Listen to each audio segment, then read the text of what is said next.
ভগবান শ্রীকৃষ্ণের 5টি শক্তিশালী মহামন্ত্র যা আপনাকে অবশ্যই জপ করা উচিত। গোকুলনাথায় নমঃ। ভগবান শ্রীকৃষ্ণের এই মন্ত্রের দ্বারা ব্যক্তির সমস্ত মনের ইচ্ছা পূর্ণ হয় এবং এই মন্ত্র জপ করলে আর্থিক অবস্থারও উন্নতি হয়।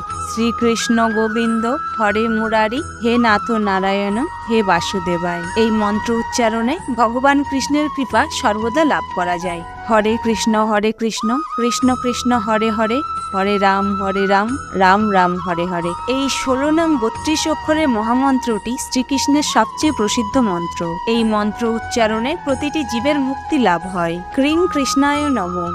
এটি কোনো সাধারণ মন্ত্র নয়। ভগবান শ্রীকৃষ্ণ বলেছিলেন এই মন্ত্র জপ করলে আর্থিক সংকট দূর হয় এবং সংসারে সুখ সমৃদ্ধি বজায় থাকে।